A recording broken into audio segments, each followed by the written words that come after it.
Je suis un des membres du ministère de l'Unité Judéo et du ministère de la formation professionnelle et de l'emploi. Je suis très heureux d'être ici aujourd'hui pour exposer le travail de notre équipe au sein du ministère de la formation professionnelle et de l'emploi. Je suis également très heureux d'être dans un séminaire de lancement du jumelage pour la réforme GBO en Tunisie, parce que nous jugeons en tant qu'unité GBO que ce jumelage va nous donner beaucoup d'apports pour l'avancement et l'ancrage de cette réforme GBO en Tunisie. Donc on attend beaucoup de ce jumelage. Le travail que je vais vous exposer est le résultat des premières sessions de formation qu'on a eues dans le cadre du jumelage avec le ministère des Finances, avec les collègues des autres unités GBO pilotes. Le sujet que je vais vous présenter aujourd'hui, c'est la mise en place du cadre de la performance au ministère de la formation professionnelle et de l'emploi. C'est un sujet qui est, si vous avez vu certainement l'ordre du jour des interventions, les différents sujets que les pilotes vont vous présenter. Il s'agit en fait de 5 thèmes. Le thème que je vais vous présenter, c'est un thème cadre. J'avoue qu'il m'est très difficile de le présenter maintenant avec l'intervention des sommités comme M. Mordac, qui m'a épargné l'effort d'exposer beaucoup de concepts. Donc, mon plan de départ était d'exposer le dispositif et les concepts de cette réforme du cadre de la performance, d'exposer les étapes réalisées au ministère de la formation professionnelle et de l'emploi dans l'ancrage du cadre de la performance, puis voir ensuite les étapes futures que le ministère entend réaliser. Donc, cette réforme, ou cet ancrage de la réforme du cadre de la performance en Tunisie, en fait, il peut être cadré dans un environnement international caractérisé par des crises économiques, par un nouveau rôle qu'on demande à l'État. Donc, c'est un mouvement international de réforme de finances publiques. La Tunisie n'a pas échappé à ce mouvement. En fait, elle s'est engagée dans la transformation de son cadre de gestion budgétaire. Elle a opté pour un développement d'une approche budgétaire orientée vers la performance, désignée sous l'expression de gestion de budget par objectif. Donc, la démarche adoptée par la Tunisie, en fait, c'était une démarche progressive basée sur un apprentissage par l'expérience. Le choix a été porté sur d'adopter cette expérience avec des ministères pilotes. On va commencer par ancrer cette expérience, par expérimenter dans quelques ministères et suivant le schéma directeur qui a été retenu par le ministère des Finances, on va généraliser sur tous les autres départements. Donc le choix du MFPE, en fait, le MFPE c'est un ministère qui est habitué un peu à certains aspects où a existé certaines prémices de la gestion de la performance. Ce ministère, il est habitué à travailler avec des indicateurs, il est habitué à la programmation, il est habitué donc à un certain aspect de cette logique de performance. La question qui nous a été posée, en fait, c'est comment on va capitaliser, comment on va exploiter ces prémices, ces aspects de la culture de performance pour les exploiter dans la mise en place du cadre de la performance. En fait, pour traiter ce sujet, je crois qu'on doit clarifier rapidement un certain nombre de concepts. Je commencerai par une petite définition de la GBO, de ses finalités.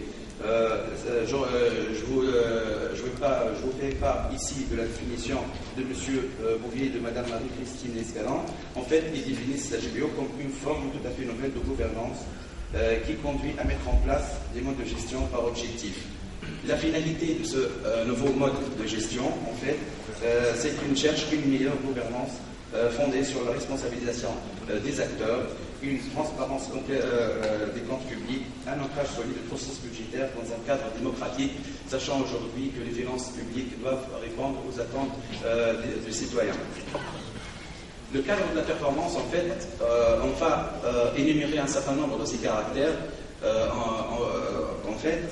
cadre de la performance suppose que le budget de l'État s'articule autour de missions et de programmes, que cette nouvelle gestion publique elle soit orientée sur le résultat et la performance plutôt que sur les moyens, qu'on adopte une programmation pluriannuelle, qu'il existe des relations contractuelles et une organisation en réseau entre les parties prenantes. Cette nouvelle organisation devrait favoriser la traçabilité, transparence et en plus les redevabilité des finances des différentes parties intervenant dans les finances publiques. La nouvelle architecture, elle est basée sur la ventilation du budget de l'État sous forme de mission. La mission, elle est ventilée en programme, lesquels sont ventilés en sous-programme, là c'est nécessaire. Je retiens ici que nous, en Tunisie, on a adopté le terme sous-programme et non pas le terme adapté en France, qui est le terme d'action. Le budget du ministère de la formation professionnelle et de l'emploi, en fait, a été structuré en mission.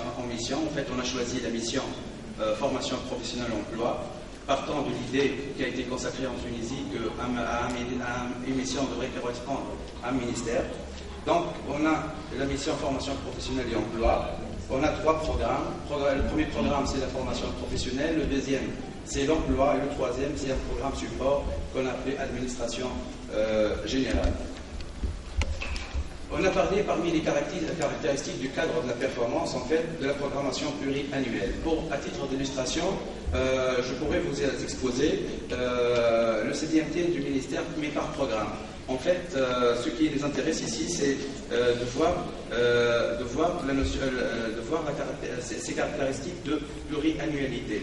La pluriannualité, en fait, comme vous voyez sur ce tableau illustrant le CDMT, en fait, on a une année, l'année en cours qui est l'année de la finance actuelle. On se projette sur 3 années futures, c'est-à-dire ce sont les prévisions et on doit préparer nos prévisions pour les 3 années futures. Ces prévisions, en fait, ça va nous donner une idée sur, nous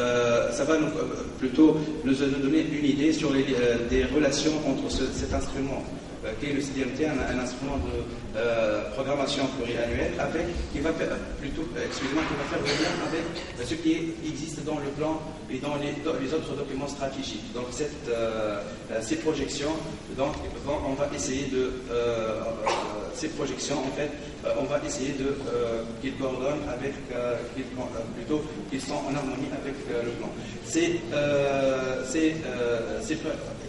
Aussi, on va se baser également sur des réalisations, parce que ces réalisations, on a pris 3 années de réalisation. Ces années de réalisation, en fait, devraient guider notre effort de projection pour l'avenir. Cette nouvelle gestion, elle est également une gestion orientée sur le résultat et la performance, comme on l'a dit. Quand on a un programme du ministère, en fait, la première chose à faire, c'est d'essayer de trouver ou de déterminer les objectifs de ce programme. On va essayer de mesurer la réalisation de ces objectifs à travers des indicateurs. On peut vous donner l'exemple ici d'un objectif du programme de la formation professionnelle au ministère de la formation professionnelle et de l'emploi, qui est le développement de la formation continue. On est encore dans le cadre de la pluriannualité. En fait, on va essayer de suivre l'évolution de la réalisation de cet objectif par des projections, en se basant aussi sur des réalisations, et on va essayer de suivre les indicateurs de performance mesurant cet objectif. l'essentiel ici, l'essentiel ici, c'est de ne pas avoir un grand nombre d'objectifs, un grand nombre d'indicateurs pour assurer une visibilité, pour assurer une efficacité de l'action. Autre caractéristique aussi qu'on a présenté pour le cadre de performance, en fait, on a le système met l'accent essentiellement sur la traçabilité, la transparence et la redevabilité. Également sur les relations contractuelles. Ces objectifs à réaliser en fait de la nouvelle réforme devraient se réaliser par le biais d'un certain nombre d'outils. On peut citer les documents de la performance, le TRAP et le RAP, essentiellement par l'aspect contractualisation sera développé essentiellement par une pièce maîtresse ou une personne clé de cette réforme qui est le chef de programme. Donc ce sont les nouveaux outils de cette réforme. Le PAP, je peux vous donner un exemple. Je citerai ici l'exemple du PAP qu'on a fait pour le ministère de la Formation professionnelle de l'Emploi. On n'a pas respecté en fait l'architecture du PAP telle que connue dans le modèle français. En fait, pour notre expérience et pour des besoins d'apprentissage, on a combiné ici dans notre PAP l'aspect performance et l'aspect budgétaire. En effet, on a une partie où on expose la stratégie de la mission ainsi que le budget CDMT, et aussi une partie par programme aussi qui décrit la stratégie du programme, ses objectifs, ses indicateurs et comment les fiches décrivant ces indicateurs et leur méthode de calcul. Donc, dans cette première partie, en fait, on a essayé d'illustrer quelques composantes du cadre de la performance par les résultats du ministère réalisés au ministère de la Formation professionnelle et de l'Emploi. Dans cette deuxième partie, je vous exposerai les étapes en fait, concrètement réalisées au ministère dans le cadre de cette réforme. En fait, notre ministère, il est pilote où la section formation professionnelle de l'ex-ministère de l'Éducation et de la Formation a été pilote depuis 2008. Cette section a connu depuis 2005 une expérience qu'on peut qualifier d'avant-gardiste de l'élaboration d'un cadre de dépenses à moyen terme. Cette section formation professionnelle a été rattachée en 2010 au ministère de la Formation professionnelle de l'Emploi. Tout le ministère est devenu officiellement pilote après un CIM du 3 juin 2010. Du coup, l'unité GBO de ce nouveau ministère a essayé de faire un effort, d'actualiser un effort pour que ce ministère converge dans la logique dans la logique GBO. Si j'aurais à décrire les étapes réalisées, en fait, je m'aboutis, comme je vous ai parlé auparavant, on a adopté trois programmes. On a un total de 19 objectifs pour ces 3 programmes et 42 indicateurs. Comme je vous ai dit, la consigne qui nous a été donnée qu'on a essayé de respecter le consigne du ministère des Finances, c'était d'avoir un nombre réduit d'objectifs et un nombre réduit d'indicateurs pour pouvoir bien les contrôler et les suivre. La démarche de l'unité GBO au ministère de la Formation professionnelle et de l'Emploi était en fait une démarche spécifique parce que dans le cadre de ce ministère, on a une situation qui est un peu différente. On a un programme formation qui est pilote depuis 3 ans, qui est plus ou moins structuré, qui correspond au défi, qui a appris à travailler au moins, qui est appris ou habitué à travailler au moins GBO. On a une nouvelle section du ministère qui est la section emploi. On a une nouvelle donnée, qui est prescrite par le rattachement de la création d'une nouvelle mission, qui est la mission formation professionnelle et emploi. Donc, il fallait un effort spécifique pour actualiser et harmoniser le programme formation avec la nouvelle mission et pour structurer et élaborer le programme emploi et le programme support qui va qui va servir de support pour les deux programmes opérationnels. Donc l'effort de la BBT s'est porté aussi sur un travail d'assistance au programme pour l'élaboration de leur projet annuel de performance. Aussi, l'attention a été faite pour l'organisation d'un certain nombre de formations destinées au cadre du ministère. L'effort qui a été fait en coordination avec le ministère des Finances, avec les experts de l'Union européenne.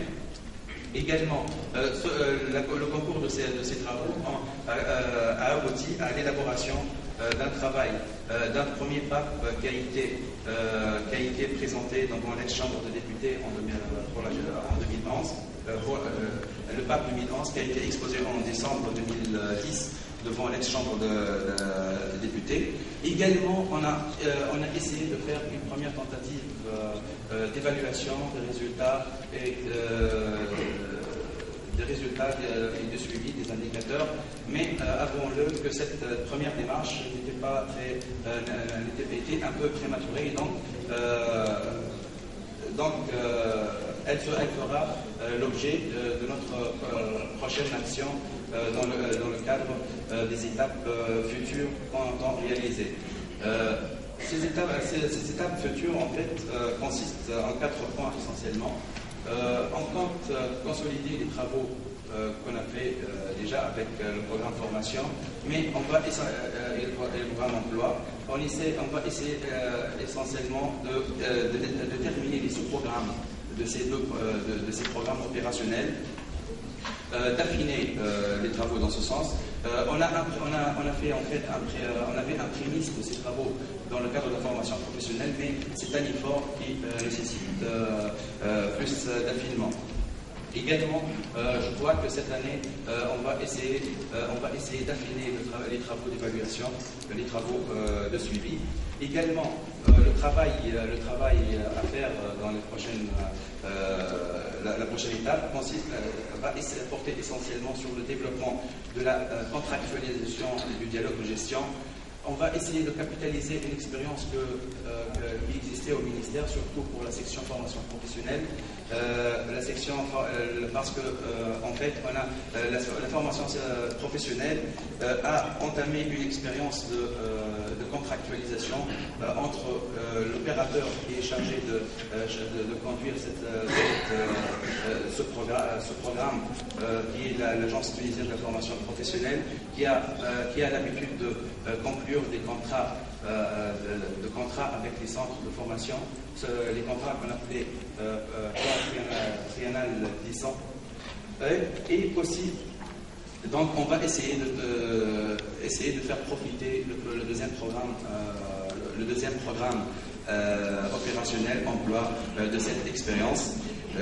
Aussi, on va essayer et surtout de faire adhérer plus les cadres de notre ministère à cette réforme, parce que après quelques années de travail sur cette réforme, la question vraiment qui nous vient à l'esprit, c'est en fait comment gagner l'adhésion des personnes, des cadres, pour pouvoir réussir cette réforme.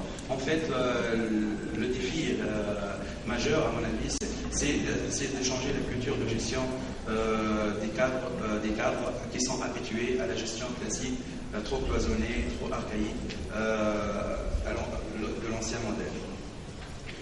La GBO, en conclusion, la GBO au ministère de la formation professionnelle et de l'emploi est, à mon avis, une nécessité. Le défi que doit relever ce ministère suppose une action efficace, suppose une action efficiente.